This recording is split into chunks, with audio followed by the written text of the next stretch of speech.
네, 리포트 뚜껑 열어보는 시간 돌아왔습니다. 오늘도 정서한 아나운서와 함께 할게요. 어서 오세요. 안녕하세요. 네, 반갑습니다. 자, 오늘 리포트 두 가지 역시나 볼 텐데요. 첫 번째 리포트부터 뚜껑 열어보겠습니다. 네, 사실 어제랑 비슷한 뚜껑인데 희비는 굉장히 엇갈리고 있는 뚜껑입니다. 분위기가 완전 달라졌죠? 맞습니다. 바로 아모레퍼시픽의 뚜껑이고요. 하나금융투자에서도 투자 의견과 목표 주가를 일제히 올리면서 이 4분기 어닝 서프라이즈를 높게 평가했습니다. 네, 오늘 아모레퍼시픽뿐만 아니라 화장품주가 정말 어제와 정반대 양상이 나타나고 있습니다. 주가 보도록 하겠습니다. 아모레퍼시픽 계속해서 상승 흐름 유지하고 있고요. 오늘장 많이 오르고 있죠. 7.92% 오른 15만 2,600원 기록이 되고 있습니다. 일단 4분기 실적이 좋았어요. 네, 맞습니다. 이로 인해서 말씀드린 대로 정말 어제랑 극명하게 화장품주의 분위기가 다릅니다. 어제는 LG 생활건강의 어닝 쇼크로 계속해서 하락세를 보였다면 오늘은 아모레퍼시픽의 어닝 서프라이즈에 반대로 활짝 웃고 있는 화장품주의 분위기가 엿보이고 있는데요. 실적 한번 바로 체크해 보도록 하겠습니다. 일단 지난 한 해 실적은 좋지 않았습니다. 때문에 4분기는 더 상대적으로 큰 성장을 보였는데요. 일단 매출 쪽은 전년 대비 18% 정도 줄었지만 이 부분이 놀라웠습니다. 영업이익이 무려 전년 동기 대비 123%가 증가했고요. 영업이익 쪽만 보면 이 시장 추정치도 무려 32%가 웃돈 결과라고 합니다. 다음 그래프를 통해서 지역별로 조금 자세하게 나눠보도록 하겠습니다. 먼저 국내부터 체크를 해볼 텐데요. 맨 위에 가장 진한 초록 색깔로 표시된 쪽이 바로 국내입니다. 국내는 채널 흑자 전환이 나왔습니다. 하지만 면세 채널 매출 하락으로 이 화장품의 영업이익은 감소세를 보였는데요. 해외 쪽도 함께 넘어가서 살펴보면 해외 쪽은 아시아와 유럽 그리고 북미를 모두 합쳐서 매출은 전년 동기 대비 마이너스 16%를 기록했지만 영업이익은 유의미한 흑자 전환이 나왔습니다. 특히나 이렇게 영업이익 증가는 북미와 유럽 덕분이었습니다. 북미는 무려 99%의 성장이 나왔고요. 유럽 쪽은 69%의 성장이 나왔습니다. 다만 매출이 저조했던 건 중국 때문이었습니다. 이 중국 중심의 아시아 매출이 24% 정도 하락했기 때문인데요. 이 중국 주요 브랜드 오프라인 매장 재정비 그리고 소비 둔화가 원인으로 이 매출은 30% 정도 하락세를 보였습니다. 그래도 다행인 건 유의미한 지표가 나왔습니다. 다음 중국 쪽 그래프를 볼 텐데요. 이 작년 중국의 코로나 재확산으로 수요가 위축된 가운데 이 동사는 체질 개선에 오히려 집중하는 움직임을 보였습니다. 전략은 성공적이었고요. 일단 중국 시장에서 인건비, 그리고 감가 삼각비, 그리고 마케팅비를 전년 대비 30% 그리고 50%, 40% 정도 줄이면서 이렇게 수익성 개선에는 큰 기여를 했습니다. 그리고 무엇보다 노란색으로 체크한 게 제가 이커머스 비중인데요. 이니스프리가 온라인을 중심으로 고성장을 보이면서 이 4분기 브랜드 전체 매출 성장을 보였습니다. 이러한 개선을 반영해서 전 지역 그리고 핵심 채널의 도약이 기대된다라고 하면서 이 하나증권에서는 아모레퍼시픽에 대해서 기존 목표 주가였던 14만 원에서 무려 43%나 상향 조정한 20만 원으로 목표 주가를 올렸고요. 투자 의견도 중립에서 매수로 상향 조정을 했습니다. 네, 첫 번째 투자 포인트를 통해서 어느 부분에서 가장 좋아지고 있는지 이커머스도 그렇지만 저는 이 설화수가 약간 고가 라인인 거잖아요. 맞아요. 이쪽 비중도 늘어나고 있다는 게 저도 좀 비싼 화장품 자꾸 주름개서 화장품 쓰는데 공감이 되고 있습니다. 자, 두 번째 투자 포인트를 이어볼 텐데 전체적으로 시장에서 오늘 아모레퍼시픽에 대한 리포트 많이 나왔을 겁니다. 결이 궁금합니다. 어느 쪽으로 이야기를 하고 있을까요? 네, 너무나 또 긍정적이었습니다. 그래서 잇따라 목표 주가를 상향 조정한 보고서들도 눈에 띄었는데요. 먼저 메리츠증권입니다. 일단 아모레퍼시픽이 영업 효율화 그리고 수익성 개선이 나타났다라고 평가하면서 이 구조 조정도 완료 수준에 이르르고 있고 또 이익 확장이 본격화된다며 진짜로 돈을 벌 수 있다라는 쪽에 무게를 두고 목표 주가를 상향 조정을 했습니다.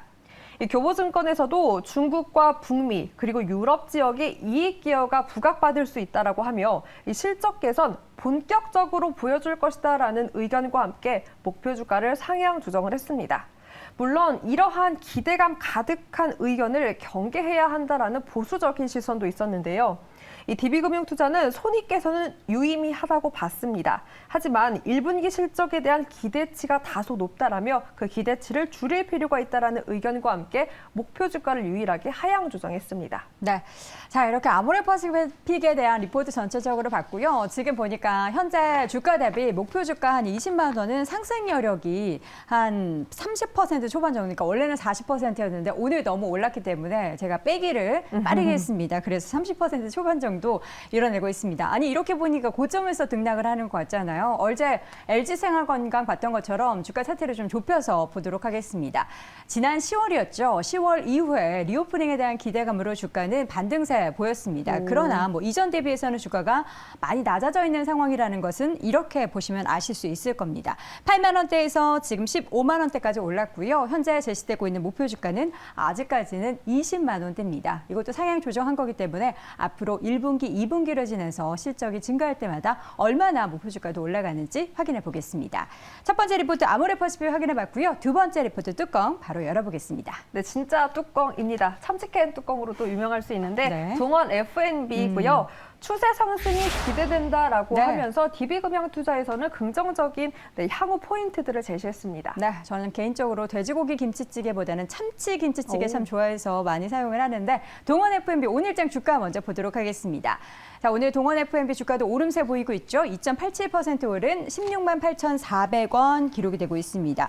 확실히 좀 좋아지고 있는 것 같아요. 네, 맞습니다. 이 참치캔 식품을 판매 또 제조하는 동원 F&B에 대해서 이 DB금융투자는 향후 2년간 이 영업이익이 확실하고 강한 개선세를 보일 수 있을 것이다라는 긍정적인 전망을 제시했습니다. 그 근거를 먼저 이 참치 억가 동향 그래프와 함께 체크를 해보겠습니다. 일단 지난해 이 원가 상승 요인은 대략 1,000억 원 수준이었다고 합니다. 이 판관비 통제 등 내부적 역량 그리고 판가 인상을 통해서 수익성 하락을 성공적으로 방어했고요. 또 여기에 최근 이렇게 톤당 1,800달러까지 상승했던 국제 참치 가격이 이렇게 1,600달러대까지 하락세를 보이고 있습니다. 여기에 국제 유가까지 안정세를 보이고 있다는 점까지 감안한다라고 하면 이러한 억가 하락 추세는 유지될 것이다라고 긍정적인 판단을 내놨고요. 유가에 이어서 환율 또한 하락세를 보이고 있습니다.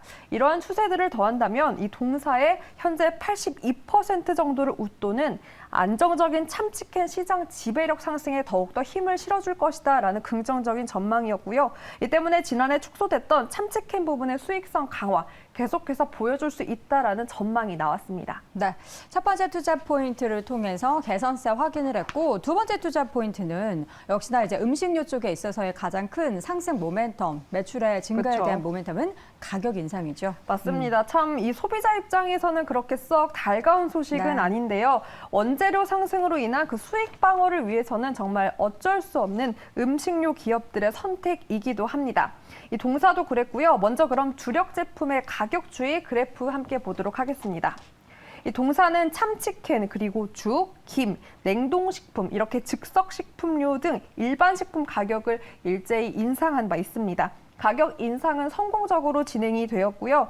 이 주요 원자재 그리고 달러 환율 안정화까지 이어지고 있기 때문에 수익성 개선이 더욱더 본격적으로 이뤄질 수 있다라고 보고서에서는 확인을 했습니다. 또한 일시적 가동률 하락을 겪었던 소스 그리고 축육 부문의 매출 성장까지 보일 수 있기 때문에 이러한 부분을 상당히 긍정적으로 판단했고요. 향후 2년 동안이나 영업이익은 이러한 강한 개선세를 쭉 이어갈 수 있다라고 판단을 했습니다. 네, 동원 F&B도 주가 차트 함께 보도록 하겠습니다. 일단 이 동부증권의 DB금융투자의 보고서에서는 목표 주가를 제시하지 않았지만 다른 보고서 보니까 한 24만 원까지 네. 목표 주가를 제시한 곳도 있더라고요. 보면은 상승 여력도 그렇게 따지면 한 50% 가까이 되는 겁니다. 최근의 주가 역시나 10월 이후에 저점을 딛고 계속해서 반등 추세를 밟아오고 있는 상황이고요.